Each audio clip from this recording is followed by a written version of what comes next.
Hello बच्चों, mission ज्ञान से मैं ज्योति जवाहर राजस्थान सरकार और वेदांता के CSR इनिशिएटिव ई कक्षा में आपका स्वागत करती हूँ। देखिए बच्चों, हम लोग पढ़ रहे हैं हमारा 8th चैप्टर, जिसमें हम चुंबक और चुंबक के गुणों के बारे में जान रहे हैं ना। और लास्ट जो वीडियो थी उसमें हम लोगों ने चुंबक के बारे में भी जाना, और चुंबक के बारे में जानने के बाद में हम लोगों ने उदासीन बिंदु के बारे में भी जाना ना। आज हम पढ़ने वाले हैं भूचुंबकत्व यानी कि अर्थ मैग्नेटिज्म।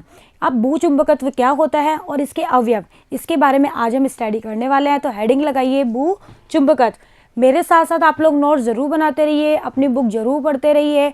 न्यूमेरिकल पोर्शन अगर कहीं आता है तो बुक के न्यूमेरिकल आप लोग मेरे साथ साथ सॉल्व करते रहिए। अब देखो, लास्ट जो वीडियो थी उसमें मैंने आपको चुंबक के बारे में बहुत कुछ बताया। एक दो चीज़ें रह गई थी जो मैं आपको आज बताती हूँ। अगर आप किसी चुंबक को गर्म करते हो या किसी चुंबक में ताप बढ़ाने पर उसका जो चुंबकत्व या जो चुंबकीय गुण होता है ना, वो कम होने लगता है। और अगर आपने ताप को बहुत ज़्यादा कर दिया ना, यानी कि उच्च ताप कर दिया, तो उसका जो चुंबकत्व होता है ना, वो नष्ट हो जाता है।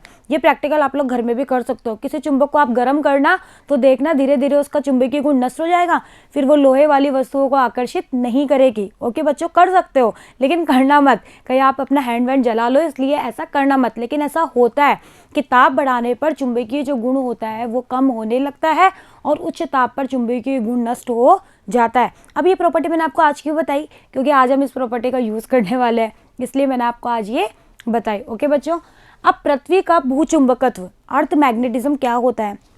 पृथ्वी के चुंबकत्व या जो चुंबकीय गुण होता है उसी को हम भूचुंबकत्व कहते हैं। यानी कि पृथ्वी का जो चुंबकीय गुण है ना, हम कह रहे हैं ना, लास्ट वीडियो में भी हमने कहा था कि पृथ्वी जो होती है वो चुंबक की तरह व्यवहार करती है। तो पृथ्वी के इसी गुण को, कि पृथ्वी के चुंबकीय गुण को ही हम क्या कहते हैं बच्चों, भूचुंबकत्व कहते हैं। भूचुंबकत्व, अब जो ये भूचुंबकत्व है कि हमने कह तो दिया कि हमारी जो पृथ्वी है वो चुंबक की तरह व्यवहार कर रही है, लेकिन भाई हमें कुछ पता भी तो होना चाहिए ना उसके बारे में कि आखिर सच में ये चीज़ है या नहीं है। तो इसके बारे में कुछ बातें बताई गई। वो क्या, अगर आप किसी छड़ चुंबक को, पहली चीज़ ये बताएगी कि अगर कोई छड़ चुंबक है उसको आप स्वतंत्रता पूर्वक लटकाते हो तो आप हमेशा देखते हो ना कि वो उत्तर दक्षिण दिशा में जाकर ही रुक जाती है। भाई वो उत्तर दक्षिण में क्यों रुकती है, पूर्व पश्चिम में क्यों नहीं रुकती। तो इससे भी ये पता चलता है कि हमारी जो पृथ्वी है उसमें चुंबकीय गुण होता है। ठीक है, तो पहला तो ये हुआ। दूसरा क्या, पृथ्वी में अगर आप पृथ्वी में किसी लोहे के टुकड़े को कुछ समय के लिए गाड़ दो, अगर कोई लोहे का टुकड़ा उसको आप पृथ्वी के अंदर गाड़ दो कुछ समय के लिए, और कुछ समय बाद फिर जब आप उसको निकालो, कुछ समय का मतलब 1-2 दिन नहीं, ठीक है, थोड़ा टाइम तो लगता ही है, तो कुछ समय बाद आप देखोगे कि उसका चुंबक, वो चुंबक बन जाता है, यानी कि वो लोहा युक्त वस्तुओं को आकर्षित करने लग जाता है। ठीक है, तो इससे भी पता चला कि भाई पृथ्वी हमारी चुंबक की तरह व्यवहार करती है। और क्या दिया गया, किसी दंड चुंबक की जब हमने चुंबकीय क्षेत्र रेखाएं खींची थी, बताओ लास्ट वीडियो में हमने खींची थी नहीं खींची थी, तो हमें उदासीन बिंदु मिले थे या नहीं मिले थे ना। तो ये उदासीन बिंदु प्राप्त हुए, इससे भी तो यही पता चला ना भाई उदासीन बिंदु तभी मिल सकते हैं जब परिणामी चुंबकीय क्षेत्र वहाँ 0 हो। तो एक अकेले चुंबक की वजह से तो परिणामी चुंबकीय क्षेत्र 0 नहीं हो सकता, यानी कि वहाँ 2 चुंबक होगी जिनकी दिशा आपस में विपरीत और परिमाण समान हुए होंगे, तभी तो उदासीन बिंदु मिले ना। तो एक कौन सी थी, हमारी पृथ्वी थी, और दूसरा हमारी छड़ चुंबक थी, तो हमें उदासीन बिंदु भी प्राप्त हुए जिसकी वजह से, तो मतलब ऐसे बहुत सारे बातें बताई गई जिनकी वजह से हमें पृथ्वी के भूचुंबकत्व के बारे में जानकारी मिली। ओके बच्चों, इतना आपको समझ में आया। चलिए, तो इनके आधार पर यह निष्कर्ष निकाला जा सकता है कि पृथ्वी भी स्वयं का एक चुंबकीय क्षेत्र तैयार करती है, या पृथ्वी एक चुंबक की तरह क्या करती है, व्यवहार करती है। पृथ्वी की सतह पर भिन्न भिन्न स्थानों पर चुंबकीय क्षेत्र का मान, यानी कि जो हमारी अर्थ है उसकी सतह के ऊपर अलग अलग स्थानों पर चुंबकीय क्षेत्र का जो मान होता है वो एक समान नहीं होता है, अलग अलग होता है। और उसकी कोटि कितनी होती है, 10⁻⁵ टेस्ला। टेस्ला होता है ना चुंबकीय क्षेत्र की तीव्रता का मात्रक, पढ़ा है हमने, तो टेस्ला इतनी कोटि का होता है। ओके बच्चों, इतना समझ में आया। चलिए, अब भूचुंबकत्व के कारण और स्रोत, की भूचुंबकत्व के बारे में अलग अलग साइंटिस्ट आए, अलग अलग साइंटिस्ट ने अलग अलग बातें बताई। ठीक है, अब हम जानते हैं कि क्या क्या बातें बताई। सबसे पहले आए गिलबर्ट। कौन से साइंटिस्ट आए, सर विलियम गिलबर्ट। 1600 ईस्वी में गिलबर्ट आए। उन्होंने क्या कहा, उन्होंने ये कहा कि भाई पृथ्वी चुंबक की तरह व्यवहार तो कर रही है। ठीक है, ये चीज़ें तो लोगों को पता पड़ गई, लेकिन अलग अलग साइंटिस्ट होते हैं ना जो अपने अपने तरीके से बताते हैं कि हाँ भाई ये इस तरह से व्यवहार कर रही है, ये क्यों चुंबक की तरह व्यवहार कर रही है। तो गिलबर्ट ने क्या कहा, गिलबर्ट ने कहा कि पृथ्वी के गर्भ में कोई एक शक्तिशाली चुंबक रख दिया गया है, कि पृथ्वी का जो गर्भ है ना उसके अंदर एक शक्तिशाली मतलब बहुत ही शक्तिशाली चुंबक रखा हुआ है, जिसकी वजह से ये चुंबक की तरह व्यवहार कर रही है। गिलबर्ट ने ये कहा।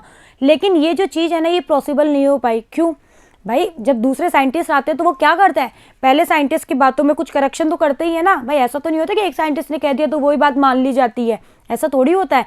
अब गिलबर्ट ने जो कहा ना कि पृथ्वी के गर्भ में एक आपने बहुत शक्तिशाली चुंबक रखा हुआ है जिसकी वजह से ये चुंबक की तरह व्यवहार कर रही है, तो ये चीज़ गलत साबित हो गई। अब क्यों हुई गलत साबित?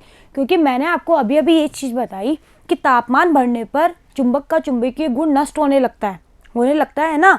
तो पृथ्वी के गर्भ में जो तापमान होता है बताओ वो बहुत ज़्यादा होता है नहीं होता? ये चीज़ तो आप जानते हो कि पृथ्वी के जो गर्भ होता है उसमें जो तापमान होता है वो बहुत अधिक होता है। तो क्या वहाँ पर कोई चुंबक रह सकती है क्या भाई? गर्भ में इतना तापमान है, अगर वहाँ कोई शक्तिशाली चुंबक रखा हुआ है तो भी उसका चुंबकीय गुण तो नष्ट हो जाना चाहिए, क्योंकि गर्भ में तापमान बहुत ज़्यादा होता है। तो बताओ ये चीज़ फेल हुई नहीं हुई? गिलबर्ट का जो ये सेंटेंस था वो फेल हुआ नहीं हुआ ना। तो पृथ्वी के गर्भ में तापमान इतना अधिक होता है कि वहाँ चुंबक में चुंबकत्व रह ही नहीं सकता, क्योंकि तापमान बढ़ने पर चुंबकत्व कम होता है और उच्च ताप पर तो वो नष्ट हो जाता है। तो ये चीज़ पॉसिबल ही नहीं है। दूसरा क्या, यदि पृथ्वी के भीतर मान लो कोई चुंबक होता भी तो क्या होता? पृथ्वी के चुंबकीय जो ध्रुव है उनकी जो स्थिति है, तो पृथ्वी के चुंबकीय ध्रुवों की जो स्थिति वो कभी नहीं बदलती। अगर पृथ्वी के भीतर कोई चुंबक रखी होती ना तो उसके चुंबकीय ध्रुवों की जो स्थिति है ना वो कभी भी नहीं बदलती। थर्ड क्या, पृथ्वी के भीतर स्थित यह चुंबक किस प्रकार से चुंबकित हुआ, कि मान लो पृथ्वी के भीतर चुंबक रखा हुआ तो है लेकिन वो चुंबकित किस तरह से हुआ, इसके बारे में भी गिलबर्ट सही तरीके से नहीं बता पाए। तो गिलबर्ट ने जो बताया वो चीज़ सही साबित नहीं हो पाई। फिर और साइंटिस्ट आए, ऐसा तो नहीं कि एक ही साइंटिस्ट आए, फिर और बहुत सारे साइंटिस्ट आए। किसी अदर साइंटिस्ट आए, उन्होंने क्या कहा कि पृथ्वी का जो चुंबकत्व है, कि पृथ्वी में जो चुंबकीय गुण उत्पन्न हो रहा है वो क्यों हो रहा है? पृथ्वी के बाहरी पृष्ठ पर या बाहरी पृष्ठ के निकट पृथ्वी के चारों ओर बहने वाली विद्युत धाराओं के कारण हो रहा है। हम लोगों ने 7th चैप्टर पढ़ा, हमारा पूरा जो 7th चैप्टर था वो विद्युत धारा के कारण चुंबकीय प्रभाव ही था या नहीं था? हमने वहाँ विद्युत धारा के कारण चुंबकीय प्रभाव देखा ना, चाहे वायर हो, चाहे कुंडली हो, कुछ भी हो, एनीथिंग, परिनलिका हो, टॉरॉयड हो, कुछ भी हो, जैसे ही हमने उसमें विद्युत धारा प्रवाहित करते हैं चारों ओर एक चुंबकीय क्षेत्र जनरेट हो जाता है। तो इसी चीज़ को आधार बनाया किसी अदर साइंटिस्ट ने, नाम गिवन नहीं है लेकिन बहुत सारे मत होते हैं ना, तो किसी अदर साइंटिस्ट ने क्या कहा कि पृथ्वी का जो ये बाहरी पृष्ठ है ना, बाहरी पृष्ठ के निकट विद्युत धारा है बहने के कारण वहाँ एक चुंबकीय क्षेत्र जनरेट हो गया, जिसकी वजह से पृथ्वी चुंबक की तरह व्यवहार करने लगी। ठीक है, ये जो विद्युत धाराएं आई ना ये सूर्य के कारण प्राप्त होती है, सूर्य के कारण उत्पन्न होती है। भूमध्य रेखा के पास के क्षेत्रों में गर्म जो वायु होती है वो ऊपर उठकर उत्तरी और दक्षिणी गोलार्ध की ओर जाती है। अगर आप भूमध्य रेखा, ये सब आप लोग उसमें पढ़ते हो ना, ज्योग्राफी की चीज़ें ही है। ठीक है, तो भूमध्य रेखा के पास के क्षेत्रों में गर्म जो वायु होती है, आपको अच्छे से पता है कि गर्म वायु जो होती है वो हल्की होती है ना, इसलिए वो ऊपर उठती है।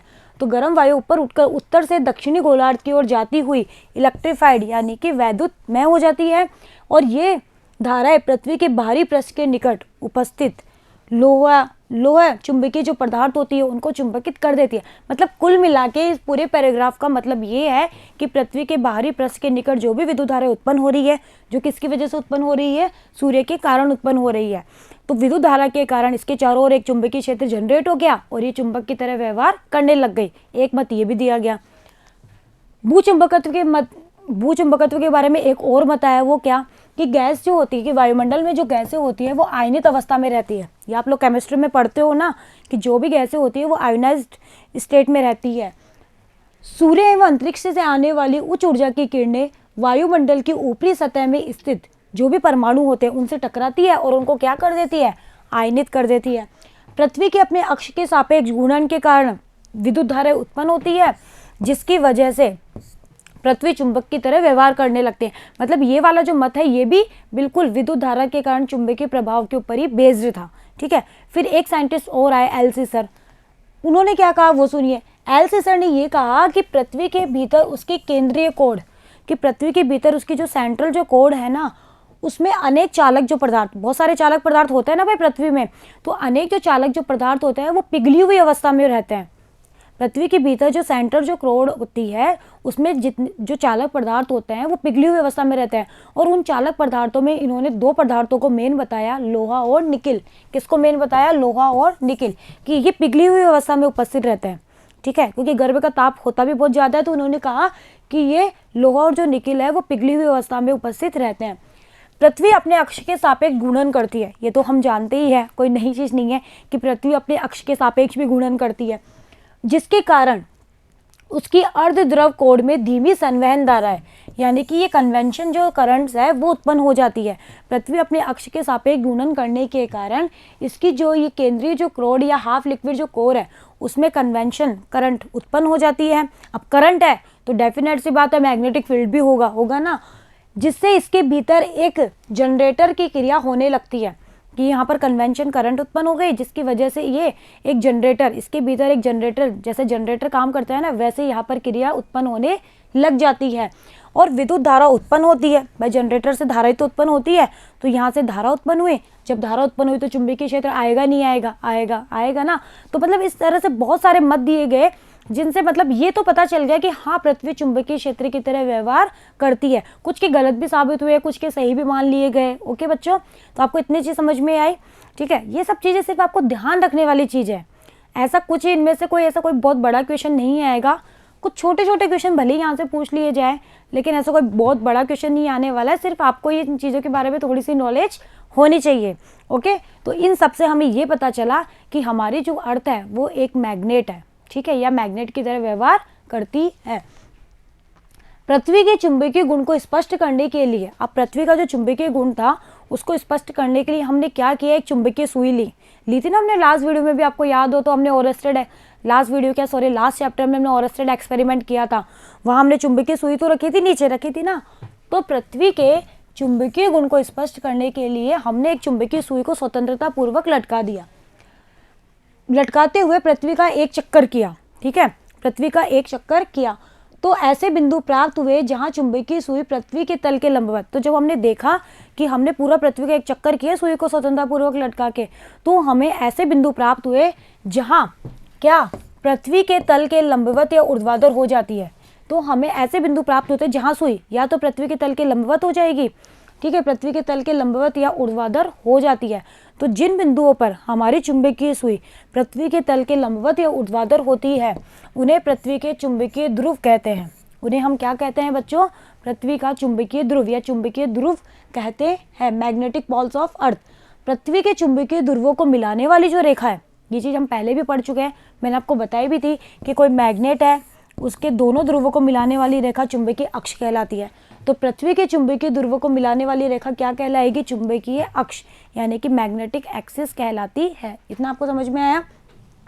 अब ऐसे बताया गया कि ये तो हमारी पृथ्वी है, ये जो आपको राउंड राउंड से दिखाई दे रही है ये हमारी पृथ्वी है। पृथ्वी के दो ध्रुव माने, एक भौगोलिक एस ध्रुव, ठीक है, और एक भौगोलिक एन ध्रुव। ये माने गए, ये एन है और ये एस है, ठीक है। इनके नीचे जी लगा रखा है ऐसे एस, इसका मतलब ये अर्थ के लिए है। ओके, और भौगोलिक नाम हम देते ही हैं, लास्ट वीडियो में मैंने आपको बताया ही था। फिर यहाँ पर कोई बार मैग्नेट या चुंबकीय सुई रख दी, ठीक है, इस तरह से। तो इसके भी दो पोल है एन और एस। तो इसका ये तो रहा उत्तरी ध्रुव और ये रहा इसका दक्षिणी ध्रुव।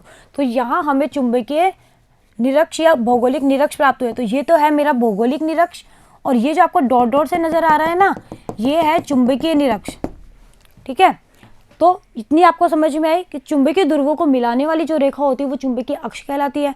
अब निरक्ष क्या होती है? इसके लंबवत जो रेखा होगी ना वो हमारी निरक्ष कहलाएगी। अब देखो, चुंबकीय अक्ष पृथ्वी के भौगोलिक जो अक्ष होता है, अब जब ये पूरा एक एक्सपेरिमेंट किया गया तो इसमें जो भी चीज़ें निकल के आ रही है ना वो एक्सपेरिमेंटली आपको बताई गई है। ओके, तो इनको आपको याद करना ही है। तो ये चीज़ पूछी भी जाती है एग्जाम में, ये जो पॉइंट है ना ये पूछा भी जाता है कि चुंबकीय जो अक्ष होता है ना, यानी कि जो मैग्नेट का जो चुंबकीय अक्ष होता है ना, वो पृथ्वी के चुंबकीय अक्ष से 11.3 डिग्री के कोण पर घुमा हुआ रहता है। यानी कि इसके ऊपर नहीं रहता, इन दोनों के बीच का एंगल कितना होता है? 11.3 डिग्री।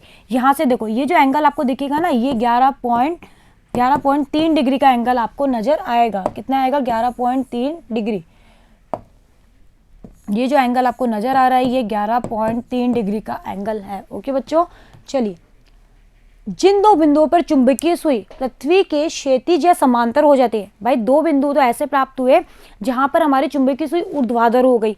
अब दो बिंदु ऐसे प्राप्त हुए जहां पर हमारी जो सुई है ना वो पृथ्वी के क्षैतिज या समांतर हो गई।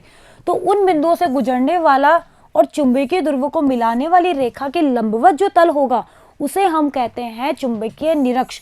निरक्ष कहेंगे नहीं कहेंगे भाई, ये हमारा चुंबकीय अक्ष है तो इसके लंबवत, इन दोनों बिंदुओं से गुजरने वाले अक्ष के लंबवत जो तल होता है वो कहलाता है हमारा चुंबकीय निरक्ष। कहलाता है या नहीं? तो इसे हम कहते हैं चुंबकीय निरक्ष और ये दोनों बिंदु चुंबकीय निरक्ष बिंदु कहलाते हैं। ओके, चलिए, चुंबकीय सुई के उपरोक्त व्यवहार से यह स्पष्ट होता है कि पृथ्वी के चुंबकीय क्षेत्र की बल रेखाएं पृथ्वी के ध्रुवों के समीप पृथ्वी की सतह के लंबवत होगी तथा निरक्ष पर पृथ्वी की सतह के क्या होगी? समांतर होगी। होगी नहीं होगी? मतलब ये कि चुंबकीय जो सुई है उसका हमने ये व्यवहार देखा, हमें चुंबकीय अक्ष भी मिला, चुंबकीय निरक्ष भी मिला। तो पृथ्वी के चुंबकीय क्षेत्र की जो बल रेखाएं हैं वो पृथ्वी के ध्रुवों के समीप, पृथ्वी के जो ध्रुव है उनके समीप पृथ्वी की सतह के लंबवत होगी। ध्रुवों के समीप तो क्या होगी? लंबवत होगी। तथा निरक्ष के समीप कैसी होगी? समांतर होगी। और ध्यान रखना है इन दोनों के बीच का एंगल कितना होता है? 11.3 डिग्री। और भी मतलब है ना, ये जो चुंबकीय ध्रुव जो दिए हुए हैं ना, इन ध्रुवों की जो स्थिति है ना वो उत्तरी कनाडा और अंटार्कटिका में अलग अलग होती है। आपकी बुक में वो वैल्यूज दी हुई है, अगर आप लोग वहां से देखना चाहे तो देख लेना। ओके बच्चों, चलिए अब आते हैं हम, इतना तो हमने सिर्फ पृथ्वी के भूचुंबकत्व के बारे में जाना और हमें कुछ ऐसा डायग्राम मिला जिससे हमें ये सब चीजें पता चली। ओके, अब आते हैं हम मेन, जो हमारा इस टॉपिक का जो मेन पार्ट है ना वो कि पृथ्वी के भूचुंबकत्व के अवयव। तो यहाँ हम पृथ्वी के भूचुंबकत्व के 3 अवयव के बारे में पढ़ने वाले हैं। वो क्या है? पहले तो ये जानते हैं कि अवयव है क्या। किसी स्थान पर पृथ्वी के चुंबकत्व की जानकारी के लिए जिन राशियों की आवश्यकता होती है कि हमें कोई स्थान पर पृथ्वी के चुंबकत्व के बारे में जानना है तो हमें कुछ राशियां चाहिए होगी ना। तो जिन राशियों की हमें आवश्यकता होती है ना उन्हीं राशियों को हम क्या कहते हैं? पृथ्वी के चुंबकत्व के अवयव कहते हैं। ठीक है, एलिमेंट्स ऑफ अर्थ मैग्नेटिज्म कहते हैं। चलिए, अब हमारे पास में 3 राशियां होनी चाहिए जिससे हम पृथ्वी के चुंबकत्व के बारे में जान सके। वो कौन कौन सी है? पहला है दिक्पात कोण, दूसरा है नमन या नति कोण, एक ही बात है, और तीसरा है पृथ्वी के चुंबकीय क्षेत्र का क्षैतिज घटक। ठीक है, क्योंकि हम लोगों ने क्षैतिज घटक की बात करी थी ना उदासीन बिंदु में भी। तो 3 बिंदु अगर आपको पता है तो आप किसी भी स्थान पर पृथ्वी के चुंबकत्व के बारे में जानकारी प्राप्त कर सकते हो। तो आपको इन राशियों की जरूरत पड़ेगी।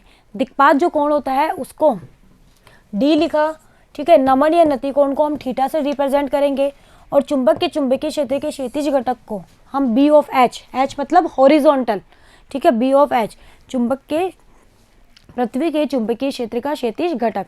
अब इन तीनों के बारे में हम जानते हैं, इनके कुछ फॉर्मूले भी हैं वो हम निकालते हैं। पहले हम बात करते हैं दिक्पात कोण कि दिक्पात कोण होता क्या है। दिक्पात कोण को जानने से पहले हम 2 चीज़ें जानेंगे, एक चुंबकीय यामोत्तर तल क्या होता है और एक भौगोलिक यामोत्तर तल क्या होता है।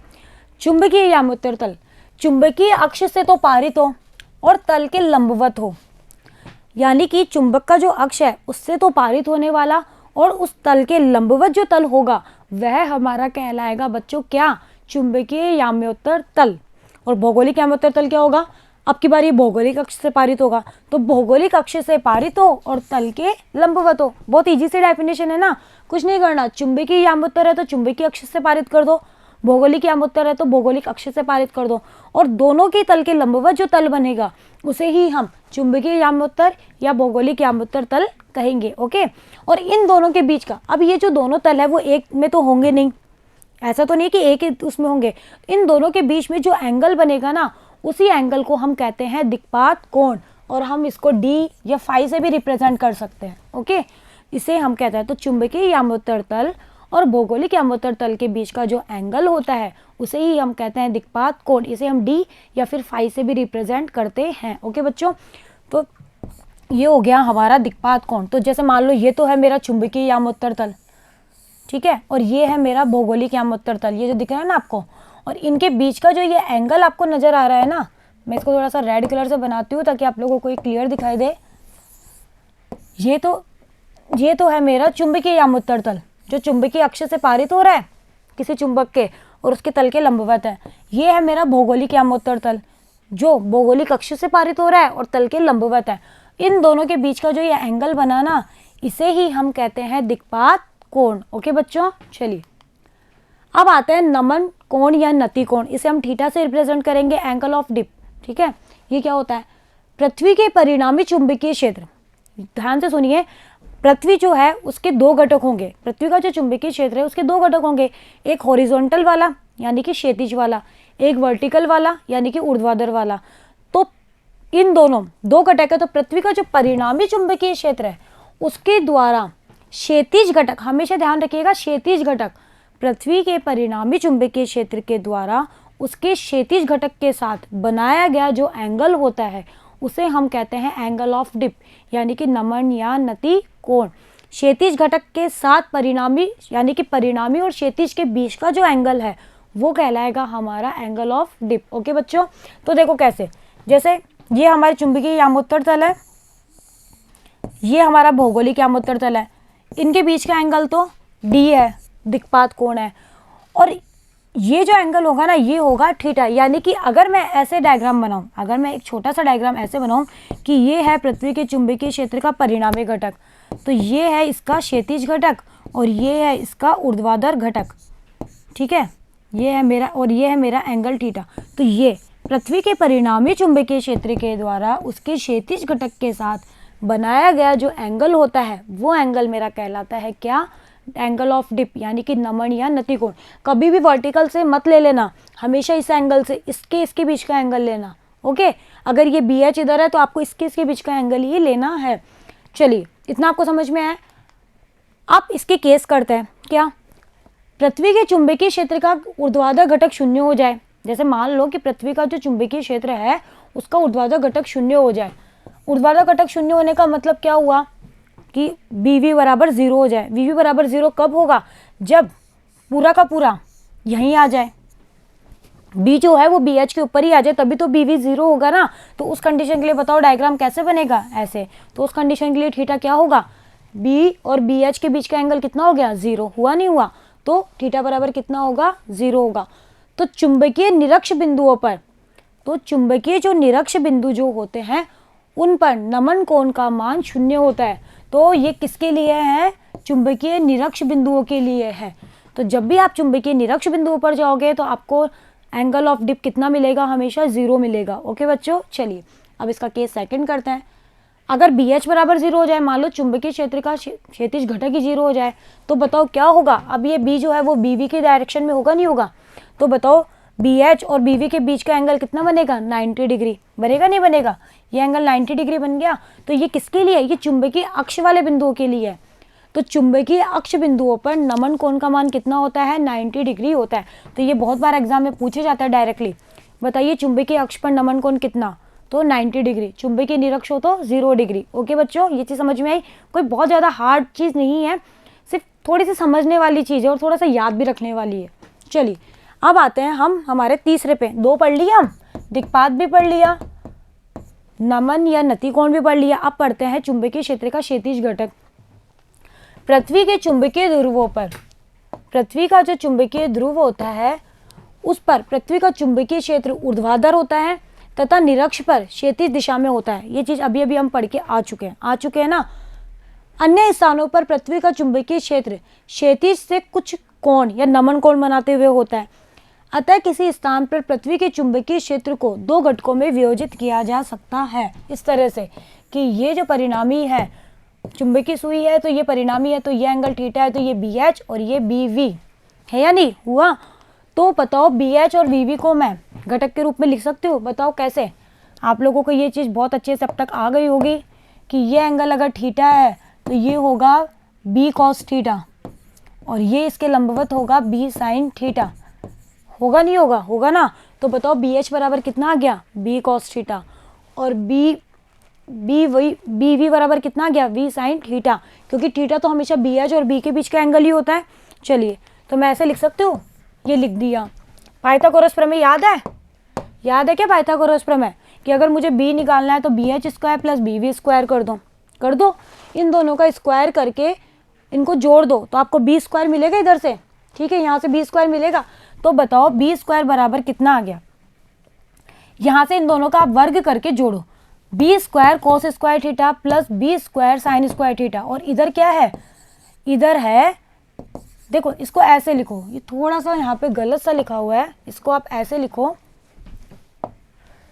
दोनों तरफ ये जो दोनों इक्वेशन है आप इनका वर्ग करके जोड़ दो। तो पहली वाली इक्वेशन में कितना आ जाएगा, B H square plus B V square बराबर B square cos square theta plus B square sine square theta. कुछ नहीं करना, आप तो इन दोनों इक्वेशन का वर्ग कर दीजिए और जोड़ दीजिए, ये आएगा, ये B H square as it is रहेगा, बी वी स्क्वायर भी एज इट इज रहेगा, इधर मैंने बी स्क्वायर कॉमन ले लिया तो क्या हुआ, sign square theta plus cos square theta. अब ट्रिग्नोमेट्रिक फंक्शंस जो हम पढ़ते हैं उनकी कुछ प्रॉपर्टीज होती है ना, क्या, sign square theta plus cos square theta जो होता है वो 1 होता है ना। तो बताओ ये पूरी क्वांटिटी कितनी हो गई, 1। तो अब आप यहाँ पे पहुँचे नहीं पहुँचे, बी स्क्वायर बराबर आ गया B H square plus B V square, और आपको तो बी चाहिए तो इसका अंडर रूट ले लिया, तो बी कितना आ गया, under root B H square plus B V square आ गया। चलिए, तो यही है हमारा टोटल परिणामी चुंबकीय क्षेत्र, जो कितना होता है, क्षैतिज घटक का स्क्वायर प्लस ऊर्ध्वाधर घटक का स्क्वायर और इन दोनों का अंडर रूट, इन दोनों का प्लस करके अंडर रूट कर लीजिए। ठीक है, ये आ गया मेरा इतना। तो आपको ये फॉर्मूले ध्यान रखना है, जैसे आपको वो थीटा दे देगा और वो बोलेगा कि बताइए बी एच कितना है, वी वी कितना है। अभी हम करेंगे एक न्यूमेरिकल, तो आप लोगों को ये चीज़ पता होनी चाहिए, बी एच होता है B cos theta, B V होता है बी साइन थीटा। और ये रटने वाली चीज़ नहीं है, हमेशा थीटा जो एंगल होता है वो नति कोण होता है, तो वो हमेशा, सॉरी ये डायग्राम ऐसे बनेगा, तो ये हमेशा बी एच के साथ बनेगा, कभी बी वी के साथ थोड़ी बनेगा, इसलिए आपको रटने की जरूरत नहीं है, आप इसको ऐसे भी निकाल सकते हो। ओके बच्चों, चलिए, तो बी आ गया। तो ये 3 फॉर्मूले जो आपको ध्यान रखने हैं, और अगर आप बी एच और वी वी को आपस में डिवाइड कर दो तो आपको इस थीटा की वैल्यू भी यहाँ से फाइंड आउट हो सकती है।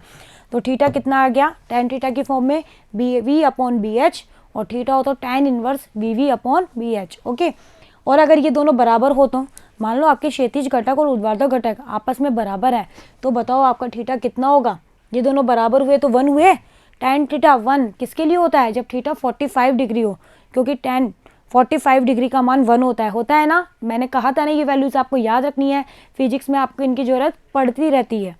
तो अगर आपका थीटा 45 डिग्री हो तो उस कंडीशन के लिए बताओ क्या होता है, क्षैतिज घटक और ऊर्ध्वाधर घटक बराबर हो जाते हैं। ओके बच्चों, तो ये ध्यान रखना, ये सब मतलब ऑब्जेक्टिव टाइप क्वेश्चन वाले हैं, कि वो दे देगा कि थीटा बराबर 45 है, तो बताओ क्या बी एच और वी वी में क्या रिलेशन होगा, तो ये होगा।